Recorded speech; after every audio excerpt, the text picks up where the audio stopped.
Bonjour et Boker Tov, nous allons étudier aujourd'hui le Shelishi, troisième montée de Parashat Achare Kedoshim, dans le cadre du Bet Midrash Hillel, Bet Midrash fondé à la mémoire du Rav Hillel Pevzner, Zichrono Livracha. Notre étude commence au Perek Yud Zayin, chapitre 17 du livre de Vaïkra, Pasuk Chet, verset 8. Donc nous allons continuer à étudier maintenant quelques Isurim, quelques interdits. Ici l'interdit de faire brûler des membres d'un korban, d'un sacrifice en dehors du Mishkan. Pasuk Chet. Ve'alehem tomar, et à eux tu diras. Ish, un homme, chaque homme, mi-bet Israël, de la maison d'Israël, c'est-à-dire qui est de filiation d'Israël, ou minaguer, ou bien de l'étranger. Ici ça désigne le ger tzedek, le converti. Asher yagur betocham, qui résidera parmi eux, parmi les bénis Israël. Asher ya'ale ola, celui qui fera monter un ola, c'est-à-dire un sacrifice qui monte complètement pour Akadosh Baruch Hu, au zavar, ou bien n'importe quel autre sacrifice. Ça désigne ici des sacrifices qui sont complètement consumés pour Dieu, ou bien des sacrifices dont une partie est partagée. Rachid expliquait Asher ya'ale ola, les chayev, ça rend chayav al hamaktir evarim bachutz, celui qui brûle des membres d'un korban à l'extérieur du mishkan, keshochet bachutz, comme celui qui entièrement fait la shrita et sacrifie à l'extérieur. C'est-à-dire que même si une partie seulement a été faite à l'extérieur du mishkan, comme la partie de brûler les membres du korban, c'est comme si il a fait la shrita à l'extérieur du mishkan. Chez im shachat echad que s'il y en a un qui a fait la shrita à l'extérieur et l'autre qui a brûlé à l'extérieur, donc a priori c'est deux actions complètement différentes, reste que shneem chayavim, les deux sont chayav, les deux sont coupables. Pasuk tet, ve'el petach oel moed, et à la porte du oel moed, c'est-à-dire dans la cour du Mishkan, lo yevi enu, ils ne l'ont pas apporté, ni le ola, ni le zavach, ce que nous avons parlé précédemment, la asot oto lachem, pour le faire pour Dieu, fenichat aishaou me'amav, il sera retranché, il sera coupé, cet homme-là me'amav, de son peuple. Rachid expliquait venichat, zaro nichat veyamav nichatim. Sa descendante est coupée et ses jours seront coupés, c'est-à-dire qu'il va mourir jeune et où ses enfants vont mourir, Dieu nous en préserve. Maintenant, la Torah va continuer avec une autre interdiction qui est sensiblement liée au sujet précédemment, puisque c'est l'interdiction de consommer du sang. Pasuk yud, vish ish. Donc chaque homme mi bet Israël, de la maison d'Israël, c'est-à-dire de filiation d'Israël, ou min hager, ou bien parmi l'étranger, le converti, Hagar betocham, qui vit parmi eux, Asher yochal koldam, qui consommera tout sang, même si c'est du sang qui n'est pas lié avec des corbanotes, simplement du sang de n'importe quelle bête. Venatati fanai, je donnerai fanai. Alors fanai, on peut dire je mettrai ma face, ça veut dire que Dieu se mettra en colère, ou bien selon Rashi, ça veut dire qu'Akadosh Baruch Hu va se libérer de toute occupation et va s'occuper banefesh, dans l'âme, ça veut dire dans la personne, aochelet et adam, qui consomme le sang, veichati ota, et je la retrancherai, mikerev ama, de son peuple. Koldam, fichénémar, comme c'est marqué banefesh ichaper, que c'est par l'âme qu'il amènera l'expiation. Yachol lo yechayav ela al adam amukdashim. Peut-être qu'on parle uniquement du sang qui a été sanctifié, puisque c'est un sang qui amène l'expiation. Donc on pourrait croire que l'interdiction ne concerne que le sang des sacrifices. Talmud Lomar, la Torah vient nous dire non, kol dam, n'importe quel sang, c'est interdit. Donc quand on dit banefesh et chaper, c'est pas uniquement pour nous désigner le sang des korbanot. Venatati fanai, penai sheli. Penai sheli, ça veut dire de mes occupations. Pone ani mikol asakai, moi je me mets de côté de tout ce que je suis occupé, ça veut dire je laisse tout, vosegbo, et je m'occupe de lui. Pasuk Yudelef. Pourquoi est-ce si grave? Qui, car nefesh habassa, l'âme de la chair, de toute créature, badam i, se trouve dans le sang, dépend du sang. Va ani et moi, netativ lachem, je vous l'ai donné, c'est-à-dire le sang, à la misbéach, qu'il soit aspergé sur le misbéach.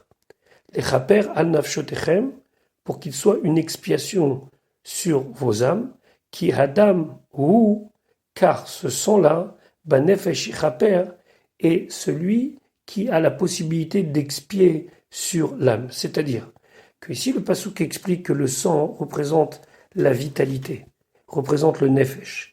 Et le sang ne doit pas être consommé puisque le sang doit être aspergé sur le misbéach, sur l'autel, pour amener l'expiation à l'âme de celui qui amène le korban. Donc Rachid expliquait ici, qui nefesh abassar, shel kol bria, de toute créature, badam itluya, dépend du sang. Ou les fichas, c'est pour cela, netativ à la misbéach, je l'ai donné sur le misbéach, c'est-à-dire que nous avons l'obligation, lorsqu'on fait un korban, de verser ou d'asperger son sang sur le misbéach, les chaper al nefesh à Adam, pour que cela soit une expiation pour l'âme de la personne. Pourquoi? Parce que c'est une espèce de mesure pour mesure, de mida keneged mida. Tavo nefesh, que l'âme vienne. Ici, l'âme, c'est l'âme qui est contenue dans le sang, ou techaper à la nefesh, et elle amènera l'expiation pour le nefesh, c'est-à-dire l'âme de celui qui amène le korban. Pasuk yudbet. Alken, c'est pour cela. Amarti les Bnei Israël, j'ai dit aux Bnei Israël. Kol nefesh mikem, toute âme parmi vous. Ça veut dire toute personne. Petits et grands, pardon. L'otochaldam ne peut pas manger du sang. Vehager agar betochechem, et l'étranger qui vit parmi vous. On désigne ici celui qui s'est converti. Lo yochaldam ne devra pas consommer du sang. Rashi kol nefesh mikem, les hazir gdolim halaktanim, pour prévenir les grands sur les petits, c'est-à-dire qu'on ne doit pas, en tant que grand, se dire que moi j'ai pas le droit d'en consommer, mais un petit peut en consommer. Non, c'est un interdit autant pour les petits que pour les grands, mais pour les grands, c'est l'interdit de le faire consommer à des plus petits. Pasuk Yud Gimel. Fait ish, et un homme mi-bnei Israël parmi les bnei Israël. Ou minaguer, ou bien parmi le converti, agar betocham, qui vit parmi eux. Asher yatsu tsed, qui chassera. Chaya, c'est une bête qui n'est pas habituellement élevée en élevage, par exemple une biche, off, ou bien une volaille, par exemple un poulet, hacher yachel, qui peut être consommé, c'est-à-dire kasher, fait shafach et damo, il versera son sang en lui faisant la shrita. À ce moment-là, il y a une mitzvah qui s'appelle kisu yadam vechisaou be'afar. Il faudra recouvrir le sang par du afar, par de la poussière. C'est une mitzvah particulière que l'on peut faire par exemple lorsqu'on fait les kaparot à Yom Kippour. Au moment de la shrita, le shochet verse quelques gouttes de sang et nous recouvrons ce sang avec du afar. C'est une mitzvah de la Torah qui concerne chaya. Ce sont les bêtes qui ne sont pas élevées de manière domestique, comme par exemple une biche, et ça concerne aussi toute volaille. Rashi Asha Yatsud, Enli Elet Saïd, je ne le sais que ce qui concerne les animaux qui sont chassés. Avazim Vetarni Goliminaim, d'où est-ce que je sais que c'est aussi valable pour l'oie ou pour les poulets, qui sont des animaux domestiques? Talmud Lomar, la Torah dit Tseid. Tseid, c'est du gibier. Mikol Makom, mais de toute façon, ça veut dire quoi? Ça veut dire que quelle que soit la manière dont je l'ai eu, que ça soit quelque chose qui s'élève de manière, du moins qui grandit de manière sauvage ou domestique, c'est du gibier. Imken, Lamane, Maracha Yatsud. Alors pourquoi on nous parle uniquement de Hacha Yatsud que j'aurais chassé? Shelo Yochal Basar et la Beazmana Azot. Parce qu'on ne peut manger de la viande que lorsqu'on aura fait cela auparavant. Ici, il faut expliquer les dernières paroles de Rashi. Qu'est-ce que ça veut dire Ela be'azman azot, que tu ne pourras manger de la viande que après avoir agi de telle sorte, avoir préparé de telle sorte. Ici, on comprend bien dans le pasouk que pour avoir de la viande, il faut chasser. Ça veut dire quoi? Il faut chasser, qu'il faut un effort particulier pour attraper cette bête. Ici, selon la Gemara Choulin, la Torah veut nous dire que manger de la viande, ça doit être quelque chose de l'ordre de l'exceptionnel, pas quelque chose qui soit si fréquent. La preuve, c'est que la Torah l'a voulu nous dire, tu mangeras de la viande que tu auras chassée, du gibier que tu auras attrapé. Comme pour te dire, tu vois, c'est uniquement quand tu auras fait tous ces efforts-là que tu pourras le consommer. Mais ça ne doit pas être quelque chose de si habituel et de si fréquent. C'est par ces mots-là que la Torah a voulu nous dire, certes, tu peux manger de la viande, mais tout en gardant une certaine retenue au vu de l'effort que tu dois faire pour avoir cette viande-là. Pasuk Yuddalet, qui nefesh kol basar, car l'âme de toute chair, que ce soit pour un être humain ou pour un animal, damo venafsho'u, son sang est dans son âme, c'est-à-dire l'âme et le sang sont intimement liés. Et donc damo, son sang, c'est à la place de son âme. Vaomar, les Bnei Israël, j'ai déjà dit aux Bnei Israël, dam kol basar, le sang de toute chair, l'otochelu, vous n'allez pas le consommer, qui nefesh kol basar, car l'âme de toute chair, damohu, c'est son sang, c'est dans son sang. Kol ochlav, tout celui qui va en consommer, yikaret, sera retranché. Dabo benafshohu, damo, son sang, ou l'eau, est pour lui, pour l'être humain ou pour l'animal, bimkom hanefesh, à la place de l'âme, chez un nefesh teluyabo, car l'âme dépend du sang. Qui nefesh kol basar damohu, hanefesh i adam, l'âme, ici on parle de l'âme de vie, i adam, et le sang.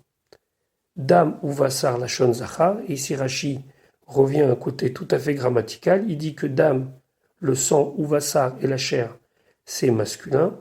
Nefesh, l'âme, la shon nekeva, c'est au féminin. Donc Rachamim disent que par 3 fois on nous parle de karet, de retranchement concernant le sang. Donc une fois c'est pour le sang qui concerne uniquement la consommation du sang des corbanotes. Un pour le sang de n'importe quelle shrita, de n'importe quelle bête qui aurait été égorgée pour être consommée, et une pour nous dire la mitzvah de Kisui Adam, de couvrir le sang. Alors pourquoi couvrir le sang uniquement des oiseaux, de la volaille, ou bien de chaya, des bêtes qui ne sont pas élevées en élevage domestique? On parle bien sûr de bêtes cachères, parce que ces bêtes-là ne sont pas sacrifiées, donc leur sang ne va pas sur le misbéach, tout au moins que de manière exceptionnelle, parce que c'est très rarement qu'on fait des sacrifices avec des oiseaux. Donc en contrepartie, leur sang est recouvert, comme pour dire, n'ayez pas honte de ne pas avoir été aspergé sur le misbéach, donc on recouvre leur sang, et ceci donc n'est valable que pour Chaya et Off. La Torah maintenant conclut le Pérec en nous rappelant encore une fois quelque chose qui est lié avec le fait de consommer un animal. Pasuk Tetva, verset 15, Vechol nefesh, et toute âme, ça veut dire toute personne, Asher tochal nevela, qui mangera le cadavre. Ici on parle, on le verra tout de suite dans Rashi, de volaille cachère, dont la personne l'aurait mangé sans qu'elle ait été tuée par la shrita. Ou tréfa, qui est dans une espèce où il y a une tréfa, je traduis volontairement comme Rashi. Si on traduit dans le sens simple, ce serait Kol nefesh asher tochal nevela ou tréfa, une nevela. Une nevela, ça désigne le cadavre d'un animal dont on n'a pas fait la shrita. Ou tréfa, ça désigne un animal taref dont la shrita aurait été faite, mais on aurait trouvé quelque chose à redire au niveau de la shrita ou bien au niveau des membres de cet animal. Mais ici, on parle uniquement de volaille. Ici, on parle, et on verra dans Rashi, de quelqu'un qui mange un oiseau, par exemple, un poulet, dont on n'aurait pas fait la shrita. Donc, à part l'interdiction de le consommer, il y a une interdiction supplémentaire qui va s'y rajouter, c'est qu'il va devenir tamé. Alors, ça concerne qui? Ezrach, le citoyen, ça veut dire celui qui habite dans la terre d'Israël, ou va guerre, ou bien le converti. À ce moment-là, Vechibes Begadav, il va devoir laver ses habits, c'est-à-dire les tremper au mikvé, faire achatz bamaim, il se lavera lui-même dans l'eau, c'est-à-dire lui-même se trempera, Vetame ada erev, et il sera impur jusqu'au soir, Vetaer, et c'est seulement après qu'il sera pur. Rashi, Asher Tochal Nevela Utrefa, Benivlat of Taor, concernant le cadavre d'un oiseau pur, d'Iberakatov par exemple, qu'il a mangé un poulet dont on n'aurait pas fait la shrita. Chez En la Touma, et la Besha chez Nivlaat Bevet Ablia. Chez En la Touma, qu'elle n'a pas de Touma, elle a seulement dans le cas Beshaat chez Nivlaat Bevet Ablia, lorsqu'elle est avalée dans l'œsophage. C'est-à-dire que s'il touche le cadavre d'animal, le cadavre d'oiseau, mort, il n'est pas tamé. S'il l'avale, il est tamé. Velimetra kan, il vient apprendre ici, chez Metam'a Be'achilata, qui devient impur au moment de la consommation, au moment qu'il mange. Ve'ena Metama Bemaga, par contre, ça ne transmet pas l'impureté si simplement il a un contact. Maintenant, Utrefa Amurkan, le mot Terefa qui est dit ici, Lo nirtav et la lidroche, il n'est là que pour la dracha, que pour l'explication. Vechen shaninu, ainsi on a enseigné. Yachol te nivlat of tame metam'a bevetablia. Yachol, est-ce possible de dire que le cadavre d'un oiseau impur le rendra tamé lorsqu'il aura avalé? Talmud Lomar, la Torah dit terefa. Trefa, ça veut dire quoi? Mishi eshbe mino trefa. On parle ici d'oiseaux dont une catégorie peut devenir taref. Et une catégorie qui peut devenir taref, c'est-à-dire qu'un animal, qu'un oiseau kasher. Yatsa of tamé, ça vient nous exclure l'oiseau qui est impur. Chez En bemino trefa, que lui, il n'y a pas de trefa, puisqu'il n'est pas kasher. Donc quand on parle de trefa, c'est qu'on parle d'un animal kasher qui est devenu taref. Donc ici, quand on nous parle dans ce pasouk-là de nevela ou trefa, on nous parle du cadavre d'un animal qui potentiellement est peut-être touché ou est concerné par les lois de Trefa, donc c'est obligatoirement un oiseau qui est cachère, par exemple un poulet.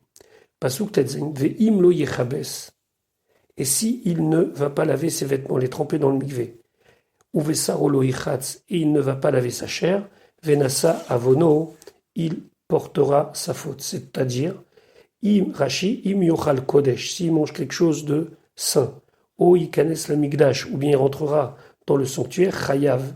Il est chayav al tumazu, sur cette touma, kechol shar tumot, comme n'importe quel touma, même s'il n'a pas eu de contact, c'est-à-dire qu'il n'a pas touché. On parle de quelqu'un, par exemple, qui ouvre la bouche et on lui met dans la bouche un morceau de cadavre, c'est-à-dire un morceau de poulet dont on n'aurait pas fait la shrita. Il devient tamé, sans même avoir eu de contact.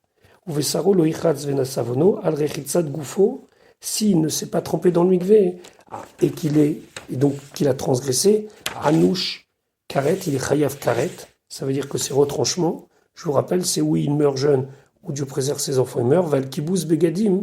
Par contre, s'il n'a pas lavé ses vêtements, c'est-à-dire qu'il les a pas trempés au mikvé, et que quand même il est rentré dans le mikdash, ou bien qu'il a mangé quelque chose de kodesh, bemalkout, c'est simplement passible de recevoir des coups. Nous allons maintenant étudier un chapitre qui parle des harayot. Les harayot, ce sont les unions interdites, c'est-à-dire qu'Akadosh Baruch Hu va demander au Béné Israël de ne pas avoir des comportements qui sont immoraux au niveau des relations intimes, et donc va nous interdire des relations intimes avec des membres de notre famille, et plus tard nous élargir à d'autres comportements qui sont des comportements to'eva, qui sont abominables. Et donc, la Torah nous dit, au Perek Yutret, 18e chapitre, Pasuk Aleph, Vaidaber Hashem, il a parlé à Moshe les morts en disant, Pasuk Bet, Daber parle El Bene Israël au Bene Israël, vers Martha Alem, et tu leur diras, Ani Hashem Elokechem, je suis Hashem, votre Dieu. Pourquoi ici rappeler Ani Hashem Elokechem, Rashi, Ani Hashem Elokechem, Ani ou, je suis celui, chez Amarti qui est dit Bessinaï sur le mont Sinaï, Anochi Hashem Elokecha, je suis l'Éternel ton Dieu. Vekibaltem alechem, et vous avez accepté sur vous malchouti, ma royauté. Donc maintenant, me'ata, à partir de maintenant, kiblou, xerotai, acceptez mes décrets. Rabbi Omer, Rabbi dit, Rabbi c'est le compilateur de la Mishnah, Rabbi Yehuda Anassi, Galoui veyadou alifanav, c'est quelque chose de connu devant lui, c'est-à-dire qu'Akadosh Baruch Hu sait, chez Sofam les natek ba'arayot, qu'ils finiront par se détacher des unions interdites. Quand Bimé Ezra, à l'époque d'Ezra, lorsque nous allons remonter pour la construction du deuxième temple avec Ezra et Néhémia, Ezra va demander aux Juifs qui vont le suivre pour remonter en Eretz Israël et y reconstruire le temple de se séparer de leurs épouses ou de leurs relations qui étaient des relations de Harayot. Les Fichar, c'est pour cela, Baalem Bixera, il vient envers eux avec un décret, Ani Hashem Elokechem, je suis l'Éternel votre Dieu, c'est-à-dire, Dehu, sachez mi gozer alechem, qui est-ce qui vous ordonne, qui est-ce qui vous fait cette Xera? Dayan leipara, c'est un juge qui peut punir, Veneeman le Shalem Sachar, mais c'est aussi quelqu'un de fidèle qui récompense celui qui le mérite. Donc ici, Akadosh Baruch Hu veut nous dire que c'est quelque chose qui lui tient à cœur et donc qu'il faut le suivre de la même manière qu'on l'a suivi pour l'accepter comme notre Dieu. Pasuk Gimel, Kemaase Eretz Mitzrayim, comme l'acte, les actions de la terre d'Égypte, ça veut dire la manière dont les Égyptiens se comportaient. Asher Yeshaftemba, terre dans laquelle vous avez résidé, vous vous êtes installé. Lotaasu, vous ne ferez pas. Uchemaase Eretz Kenan, et comme les actes des habitants de Kenan, Asher Ani Mevitrem, terre à laquelle je vous amène, Shama là-bas, Lotaasu, vous ne devez pas faire, Uvechukotem, et selon leur loi, leur manière d'agir, Lotelechu, vous n'irez pas. Alors quand on dit Uvechukotem ici, c'est leur manière d'agir au niveau des relations intimes. Rashi, Kema Seret Mitzrayim Magid, de là, on veut nous dire, chez Maasem Shen Mitzrayim, que la manière d'agir, les faits des Égyptiens, Veshel Kenanim et des Kenanéens, Mekul Kalim Mikol Haumot, sont les pires de toutes les nations. Veoto Makom chez Yashvubo Israël, est l'endroit où les Bnei Israël se sont installés, Mekul Kal Minakol, il est celui qui est le plus abîmé, entre guillemets, ça veut dire le plus mauvais de tous. Asher Ani Mevi Etrem Shama, où je vous amène, on parle ici de la terre de Canaan. Magid, c'est pour nous dire, chez Otam Hamamim, que ces peuples, chez Kavchou Israël, que les Bnei Israël vont conquérir leur terre, Mekul Kalim Mikulam, ce sont les pires de tous. Uvechukotem Lotelechu, et selon leur loi, leur manière d'agir, vous ne devrez pas suivre. Ma Hinia Hakatuv Shelo Amar. Qu'est-ce qu'il a laissé le passou qu'il n'a pas dit? Il nous a dit, vous ne devez pas agir comme les Mitzrim, vous ne devez pas agir comme les Kenanim. Et là, Elu Nimusot Shelahem, ici on parle des coutumes, de la manière d'agir qui ne sont pas toujours interdites, mais ce sont leurs traditions. Dvarim, Achakukim, Lahem, des manières d'agir, des coutumes qui sont gravées pour eux, c'est-à-dire ça fait partie de leur culture, de leur manière de vivre. Kegon, par exemple, Rachidi, Tartiyaot, les théâtres, Vetstadiot et les stades. Rabbi Meir Omer, Rabbi Meir dit, El Udarke Aimori, ce sont les coutumes qui sont de l'ordre de la superstition des Emorim, chez Manu Chachamim, que les Chachamim ont dénombré dans le traité Shabbat, c'est-à-dire que ça ne parle pas de la manière de vivre des us et coutumes du pays, mais ça parle de la superstition des Emorim. Alors qu'est-ce que c'était les théâtres et les stades?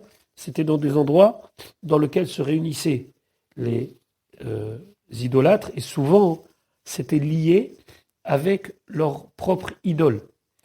Et d'autre part, dans les fameux stades, c'était des combats dans lesquels on n'hésitait pas à tuer hommes, femmes et enfants pour la beauté du jeu.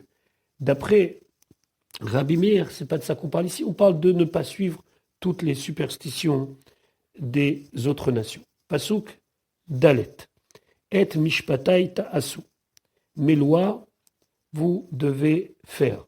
Vet rukotai, et mes décrets, tishmeru, vous devez les garder, les observer. La lechet ba'em, de les suivre. Ani Hashem Elokechem, je suis Hashem, votre Dieu.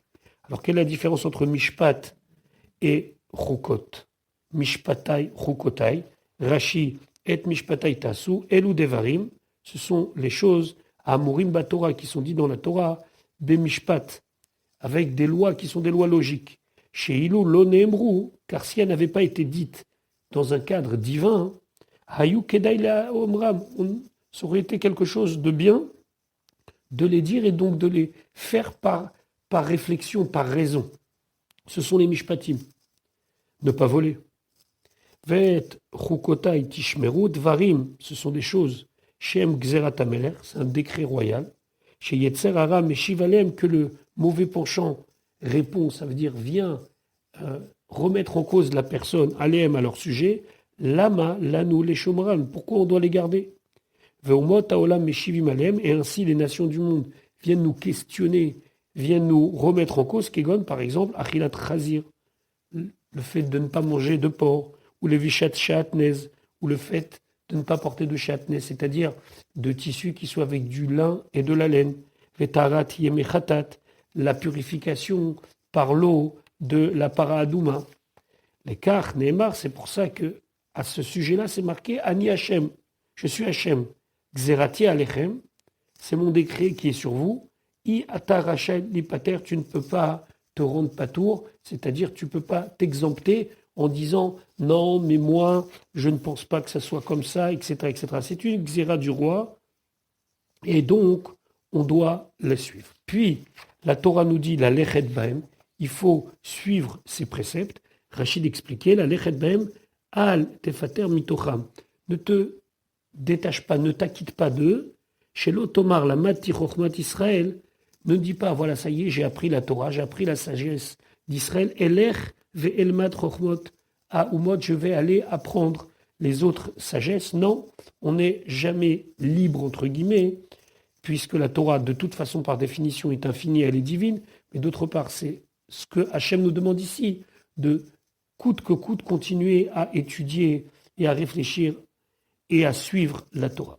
Pasuk et ushmartem et rukotai, vous allez garder mes décrets, ve'et mishpatai et mes lois, asher yaase adam, afin que l'homme les accomplisse, vachai baem, et il vivra par eux, ani Hashem, je suis Hashem. Rashi ushmartem et rukotai, les rabot, c'est pour inclure she'ar digduke haparacha, toutes les déductions de la paracha, c'est-à-dire des morceaux que nous étudions, chez l'opéret à Katoubaem, où des fois la Torah n'a pas précisé, mais que dans la tradition orale ou par les règles de déduction que nos chachamim ont développées, on apprend des détails, alors ushmartem et trokotai. Il faut aussi garder cela. Davaracher, notre explication, liten shmira ve'asia les chukim ou shmira ve'asia les mishpatim. Pour employer le terme de shmira, ça veut dire garder, ve'asia et de faire concernant les chukim, et shmira et asia et aussi garder et faire pour les mishpatim.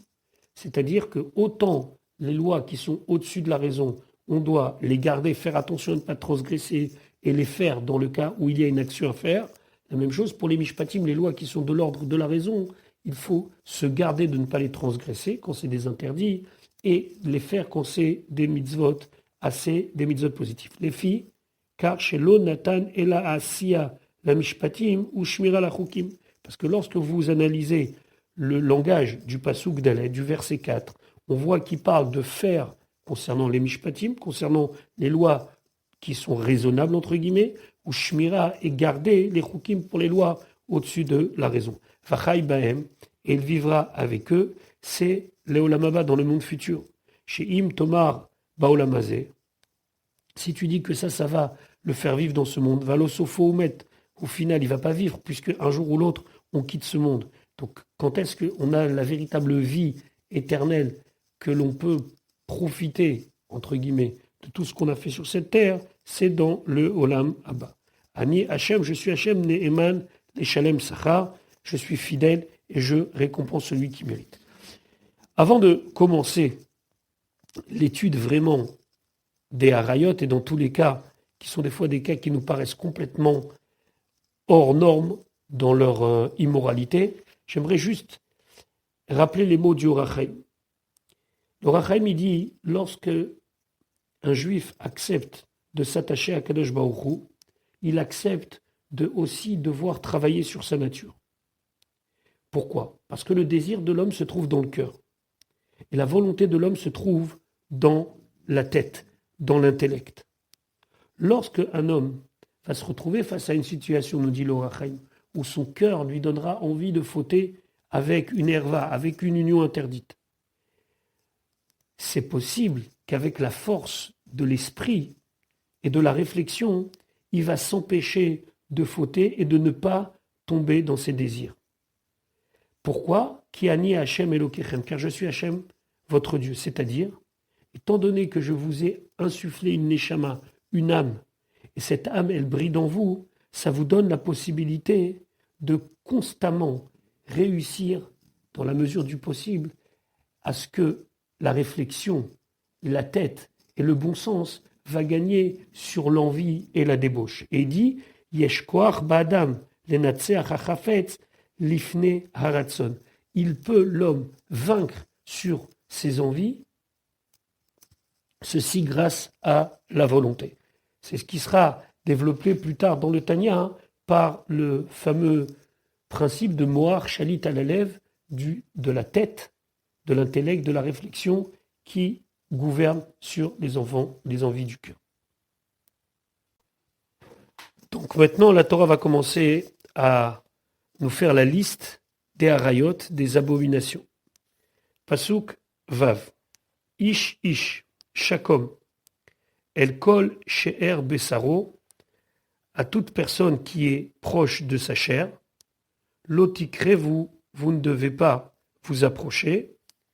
Les galotes erva, de dévoiler erva, la nudité. Ani Hachem, je suis Hachem. Alors à chaque fois qu'on verra ce terme de l'égalote erva, ça ne veut pas dire simplement de regarder la nudité, comme souvent les gens ont tendance à l'expliquer ou même le traduire, mais ça veut dire quelque chose de plus grave, entre guillemets, même si déjà dévoiler sa nudité, c'est déjà grave, c'est d'avoir des relations intimes. Donc à travers les mots lotégalé, tu ne vas pas dévoiler la nudité, ça veut dire que tu n'auras pas de relation intime avec cette personne. Donc déjà le principe de base, avant même de commencer et de nous donner tous les détails, c'est qu'on ne doit pas avoir de relation intime avec quelqu'un qui est chez Bessaro. Quelqu'un qui est proche de notre chair, ça veut dire un membre de notre famille. Rashi, lotikrevu, les hazir, pour prévenir Hanekeva kezachar, autant la femme que l'homme. Les kach neemar lachon rabim, c'est pour ça qu'on a parlé au pluriel. Ani Hashem, je suis Hashem, neeman leshalem sachar. Je suis fidèle à payer, entre guillemets, récompenser la personne qui suit ces préceptes-là. Il faut bien remettre les choses dans leur contexte. Les Bnei Israël sortent d'Égypte. Akadosh Baruch Hu nous prévient, vous ne devez pas faire comme les actions, les manières d'agir des Égyptiens et pour le futur des Cananéens. Il va y avoir ici des cas qui, pour nous, aujourd'hui, nous paraissent complètement improbables et qui sont de l'ordre de l'immoral sans même avoir besoin de la Torah. Mais il faut savoir qu'à l'époque, les nations étaient capables d'agir de cette manière-là, de manière incestueuse et autre. Donc c'est la raison pour laquelle la Torah a besoin de bien préciser chaque cas et chaque interdiction. Pasuk Zain. Ervat avicha.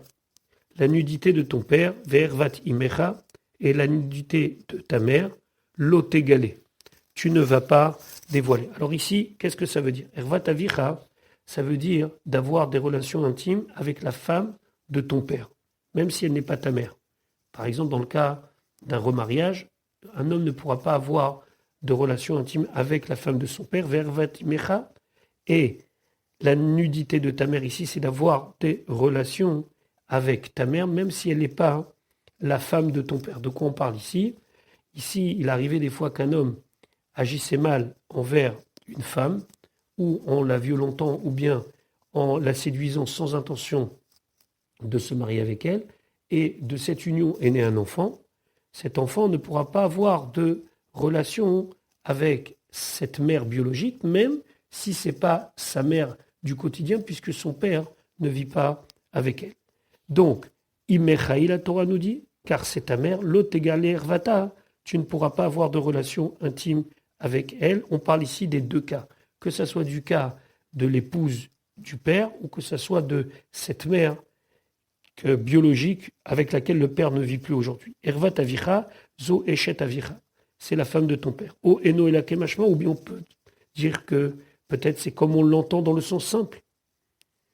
Neemar kan, on a dit ici ervat avicha, la nudité de ton père. Neemar lealan, et plus tard on verra ervat aviv gila. Il a dévoilé la nudité de son père. Ma lealan eshet aviv, comme là-bas on parle de la femme de son père, Afkan eshet aviv, même ici on parle de la femme de son père. Car il y avait une autre interprétation du pasouk, que ervat avicha, ça veut dire d'avoir des relations intimes avec son propre père. Et Rashi prouve que c'est pas ça le sens. Par déduction de mots, c'est ervat avicha, c'est d'avoir des relations intimes avec la femme de ton père. Vervat imecha leavi imo, c'est pour nous amener du cas de sa mère, chez Ena eshet aviv, qui n'est pas la femme de son père. Pasukret, ervat eshet avicha, la nudité de la femme de ton père. On parle ici après la mort du père, où un homme veut se marier avec celle qui était l'épouse, même si ce n'est pas sa mère. L'autre égalé, tu ne pourras pas te marier avec elle, avoir des relations. Ervat avichaï, c'est la nudité de ton père. Ça veut dire que c'est quelque chose qui est interdit par rapport à la relation qu'elle a eue avec ton père, même si ton père n'est plus de ce monde. Rachid expliquait, Ervat eshet avicha les rabot, c'est pour inclure la charmita même après la mort. Maintenant, nous allons parler des relations avec sa sœur. Pasuk tet, Ervat achotra, donc la nudité de ta sœur, bat avicha, qu'elle soit uniquement la fille de ton père, ça veut dire du côté paternel, même si vous n'avez pas la même mère, obat imecha, ou bien que ce soit uniquement du côté maternel, vous n'avez pas le même père, moledet bait, qu'elle soit née dans sa maison, c'est-à-dire qu'elle ait vécu avec toi sous le même toit, o moledet roots, ou bien qu'elle soit née à l'extérieur, c'est-à-dire d'une femme qui ne vit plus sous le même toit, l'ot égalé ervatan, tu ne pourras pas donc avoir de relations intimes avec les sœurs les cas que nous avons décrits plus haut. Bat avira, avbat anusa, machma, même si c'est la fille d'une femme qui a été violentée par ton père, et donc qui n'est pas une véritable relation de père et de mère, moledet baito moledet chutz, ben chutz shiomrimlo leavicha kayem etima. Alors, soit dans le cas où on dit au père, shiomrimlo leavicha, qu'on a dit au père kayem et ima, garde cette femme, garde sa mère, ben shiomrimlo otse et ima, ou bien dans les cas où on lui dit de sortir la mère, ce sont des relations interdites où, après coup, on dit qu'il faut valider, entre guillemets, l'union, par exemple dans le cas de la Noussa ou de la Méfaté, et des fois, on est obligé de dire non, tu ne peux pas valider cette union. Kegon, par exemple, dans le cas de Mamzeret ou Netina. Si c'est une Mamzeret ou une Netina, ce sont des cas d'union interdite. Netina, c'est une femme qui est issue des Givonim, qui sont donc interdits. Après coup, même s'il y a une relation interdite, il y a une naissance, on ne demande pas à l'homme d'intégrer à son foyer cette femme qui lui est interdite. Eh bien, si une fille est née de cette union-là, un homme ne pourra pas avoir de relation intime avec cette sœur. Pasuk Yud parle maintenant du petit-fils. Ervat bat bincha. Donc la nudité de la fille de ton fils, au bat bitecha, ou de la fille de ta fille, lot égal ervatan, tu ne dévoileras pas leur nudité, c'est-à-dire tu n'auras pas de relation intime avec eux, qui ervatecha hena, car ce sont ta erva, c'est-à-dire que c'est ta propre nudité, c'est ta propre famille. Ici, de quoi nous parle la Torah? Pasuk Yut ervat bat bincha, Bevito mehanusato akatuv medaber. La Torah parle du cas d'une fille qui est née de l'union d'un viol. C'est-à-dire que l'homme, il a violenté une femme. Il a eu une fille de cette union. Cette fille elle-même a eu une fille. Et donc, c'est interdit d'avoir des relations intimes avec cette petite fille. Ou vito, ou vadbito, mais ishto.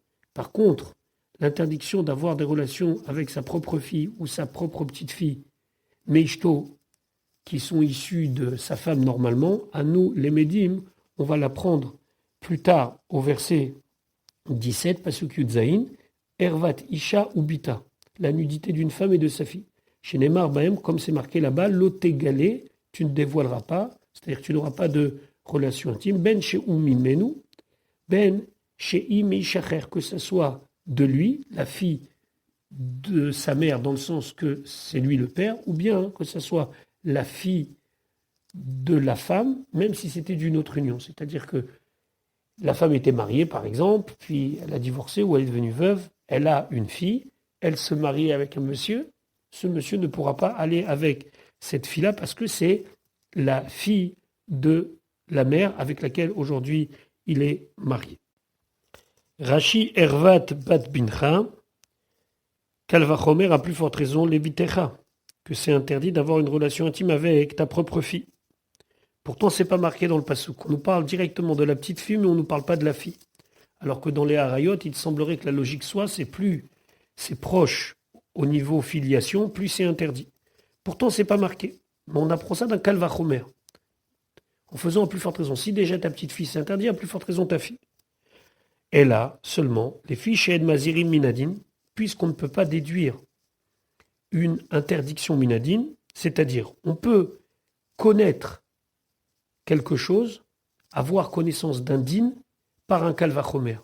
Mais pour dire que ce din a sa phrase, son paragraphe qui interdit et qui condamne celui qui le fait, on ne peut pas le faire uniquement avec un kalvachomer, avec un raisonnement a fortiori. Il nous faut l'imde ou mikzera shava b'masechet yebamot. On va l'apprendre d'une xera shava, d'une analogie de texte pour pouvoir condamner la personne qui le fait. C'est-à-dire que d'un kalvachomer, on peut déduire et dire il y a ici une interdiction, mais pour condamner la personne à cette interdiction, il nous faut une déduction d'un pasouk, et c'est ce qui est fait par une xera shava dans Masechet Yebamot.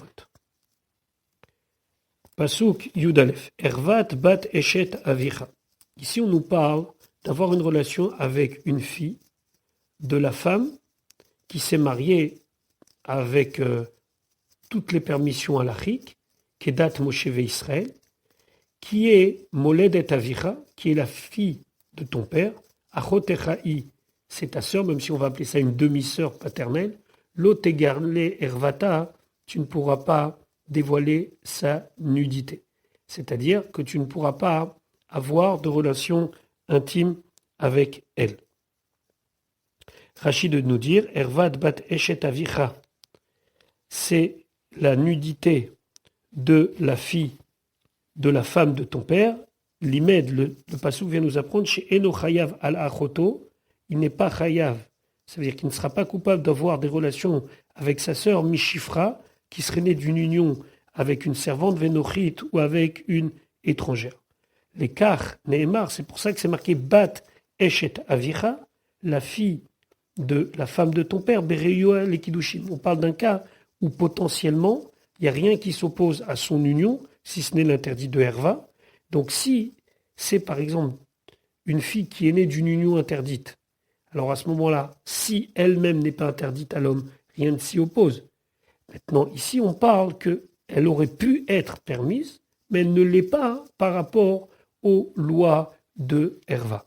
Il faut savoir que dans tous ces dynimes-là, le Rambam écrit que même si des fois, il y a des gens qui vont essayer de trouver des failles à la chic, entre guillemets, pour pouvoir permettre certaines unions interdites, le Rambam dit qu'un Ben Israël et une Bat Israël est sanctifié. Et donc, tout ce qui pourrait se rapprocher de quelque chose de Herva doit nous être pour nous une abomination et on doit s'en éloigner. Pasuk Yudbet. Ervat achot avicha. La nudité de la sœur de ton père, l'ot égalé, tu ne devras pas dévoiler, c'est-à-dire tu ne pourras pas avoir de relation intime. Chez Er avichaï, c'est la personne qui est proche de ton père puisque c'est sa sœur. Yud Gimel, Ervat achot imecha. La nudité de la sœur de ta mère, l'ot égalé, tu ne vas pas dévoiler, pas de relation intime. Qui chez Er imechaï, car c'est une proche de ta mère. Pasuk Yud Dalet. Ervat achi avicha lot égalé. La nudité du frère de ton père, tu ne devras pas dévoiler. Et le pasuk explique qu'est-ce que ça veut dire dévoiler la nudité de ton père, comment du frère de ton père, pardon. Ça veut dire el ishto à sa femme, ça veut dire à la tante. Lo tikrav, tu ne te rapprocheras pas, tu n'auras pas de relation intime. Dodatechaï, c'est ta tante, même si ce n'est que la femme du frère de ton père, ça reste que c'est interdit. Rachid expliquait, Ervat achi avicha lot égalé, la nudité du frère de ton père, tu ne vas pas dévoiler. Ma i ervato, c'est quoi de sa nudité qu'on parle ici? El ishto lotikrav, tu ne pourras pas t'approcher de sa femme, ça veut dire d'avoir des relations intimes avec cette tante. Pasuk, tetvav, ervat kalatecha, la nudité de ta belle-fille lot égalé, tu ne vas pas dévoiler, tu n'auras pas de relation intime avec elle. Eshet binechaï, c'est la femme de ton fils, lot égalé ervata, tu ne pourras pas dévoiler sa nudité, c'est-à-dire d'avoir des relations intimes avec elle. Eshet binchaï, c'est la femme de ton fils, lo amarti est là, besheesh li bincha ishutba. Je n'ai dit le cas que lorsque ton fils a une relation maritale avec elle. Prat, c'est pour t'exclure la noussa, dans le cas où cette femme a été violentée par le fils et puis rejetée, ou chifra, ou si une servante, vénochite, ou une étrangère, où là, ça ne rentre pas dans le contexte du pasouk, mais je tiens encore à préciser que ça n'autorise pas de manière morale, c'est seulement de manière juridique, ça ne rentre pas dans le pasouk. Il est évident que de manière morale, c'est quelque chose qui est proche d'une relation incestueuse. Pasuk Tetzain, verset 16. Ervat, la nudité Eshet Achicha de la femme de ton frère, l'ot égalé, tu ne dévoileras pas, c'est-à-dire de relation avec sa belle-sœur. Ervat Achicha Hi, c'est la nudité de ton frère. Pasuk Yudzain, Ervat, la nudité Eshet Isha Ubita, d'une femme et de sa fille, qu'elle aurait eu d'une autre union. L'ot égalé, tu ne dévoileras pas, c'est-à-dire que tu n'auras pas de relation intime avec ta belle-fille dans le sens fille de ta femme, Obat Bena, ou la fille de son fils, Vedbat Bita, ou la fille de sa fille, Lotikar, tu ne pourras pas les prendre, les galotes Ervata pour dévoiler sa nudité, pour avoir des relations intimes, Shahara Ena, elles sont de la même famille, elles sont proches, parentes, Zimahi, c'est quelque chose d'abominable et d'impudique. Rashi Ervat Ishaubita, Lo Asara Katouv, le pasouk n'interdit, et là, Aliedeni Souye Rishona, que les enfants qui sont nés par une première union. L'écart, c'est pour ça, Nehemar, c'est marqué Lotikar, tu ne prendras pas. La shon Kicha, ça veut dire en vue de mariage. Chen Leinian Aonesh, la même chose pour la punition. Asher Yikach et Isha ve et Ima, c'est une interdiction même au niveau du mariage. Les shon Kicha. Aval, mais Anas Isha, si il a violé une femme, Mutar Lisabita, il aura le droit de se marier avec sa fille si ce n'est pas sa propre fille. C'est-à-dire que si Dieu préserve un homme, va forcer une femme, de cette union forcée va naître une fille, c'est sûr que cette fille, c'est sa propre fille. Mais si cette femme avec qui il a eu cette relation interdite avait déjà une fille, rien n'interdit qu'il puisse se marier.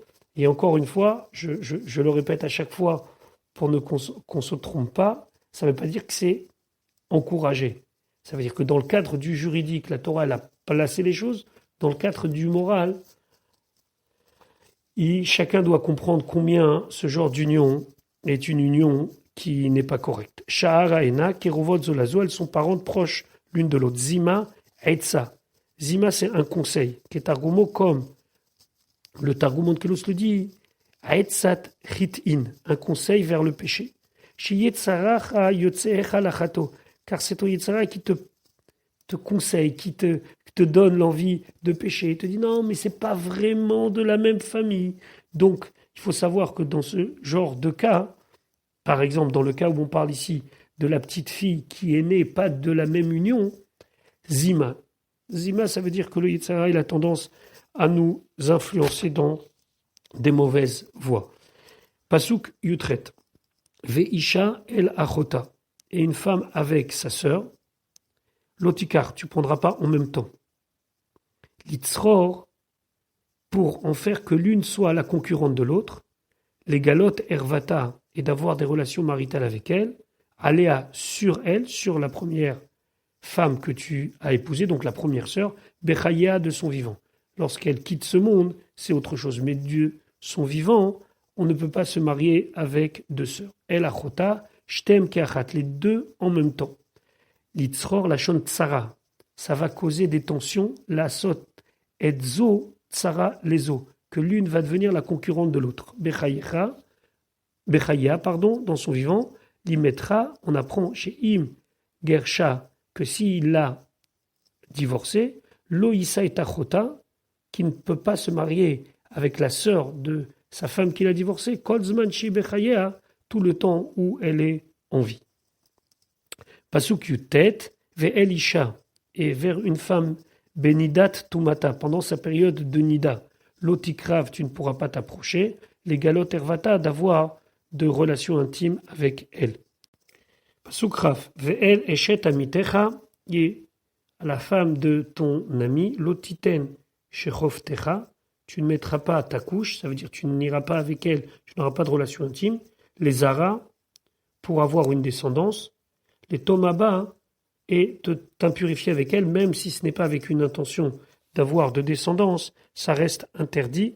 C'est ce qu'on appelle le Issour de Eshetish, le Issour d'avoir une relation intime avec une femme mariée. Puis la Torah sort de l'interdiction purement de herva, de relation intime, pour nous parler de descendance, mais cette fois-ci de descendance qui serait consacrée à une autre forme d'interdiction, puisque c'est de la avodazara. Pasuk Rafalef, ou mizaracha, et de ta descendance, lo titen, tu ne devras pas donner les avir, de les faire passer la moler, au dieu moler. Le dieu moler, traduit en français par Moloch, c'était prendre un enfant et le faire passer entre deux énormes bûchers, Velo techalel et shem elokecha, et ne désacralise pas, ne rend pas quelque chose de choulin, le nom de Hachem ton Dieu, Ani Hachem, je suis Hachem, lorsque c'est marqué Ani Hachem, c'est comme pour dire j'ai juré et je me suis engagé. La moler Rashi, Avodazara, c'est une Avodazara Shi, Avodazaraï, c'est une Avodazara chez Shema Moler, que son nom c'est Moler Moloch. Zoï Avodata, et voici la manière de servir cette Avodazara chez Moser Beno, la Komarim, il donne son fils au prêtre, Veosim Shetem Edurot Gdolot, ils font deux grands bûchers, Uma Virim et Aben Beraglav, et on fait passer l'enfant à pied, Ben Shetem Edurot Aesh, entre les deux grands bûchers. Lotiten, Zoï Mesirato la Komarim, Lotiten c'est ne donne pas, ça veut dire ne le donne pas au prêtre pour faire la avir la moler Zo Avarata Esh, et puis après, si vraiment ça se fait, alors il y a une interdiction supplémentaire, celle de le faire passer entre les deux grands foyers de feu, c'est aussi interdit. Voilà pour aujourd'hui, je vous souhaite une bonne journée, on se donne rendez-vous Be'ezrat Hashem demain pour la suite de notre étude.